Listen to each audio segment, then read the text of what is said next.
মিনিটের মধ্যে এখান থেকে সবাই নিজের নিজের বাড়ি চলে যাবে, কেউ দাঁড়াবে না, কেউ যেন না থাকে। আইসি সাহেব আপনাকে আমি বললাম অ্যারেস্ট করে রাখবেন যেন আগামী 5 বছর বেরোতে না। সেইগুলোকে আপনি ইয়ে করুন। সেইভাবে আপনি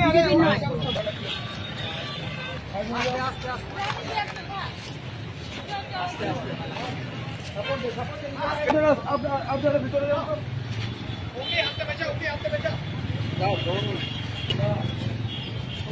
পার্টি অফিসে গিয়ে পতাকা যথাস্থানে রাখবেন, অন্য কোনো পার্টির অফিসের সামনে পতাকা লাগাবেন। মোবাইলটা নিয়ে কি করছিস?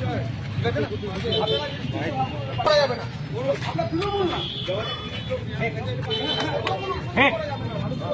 হিংসামুক্ত রাজনীতি, ভয়মুক্ত পরিবেশ তৈরি করার আমাদের ব্যথা আছে। এই বীরভূম জেলাতে 2 মে থেকে 5টি খুন হয়েছিল, প্রায় 50 জন মহিলার গায়ে হাত দেওয়া হয়েছিল।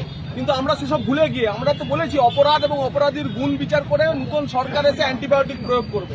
কিন্তু ভারতীয় গতকাল রাত থেকে হঠাৎ করে কিছু নতুন বিজেপি হয়েছে, তারা চতুর্দিকে তাণ্ডব চালাচ্ছে। এটা আমরা করতে দেবো না। আমি নিজে রাস্তায় নেমেছি। তার দায় কি বিজেপি নেবে? কোনো বিজেপি দায় নেবে না। পুলিশ প্রশাসন, আমি এসপিকেও বলে দিয়েছি যে কড়া ব্যবস্থা নিন যাতে আগামী 5 বছর এরা জেলে থাকে।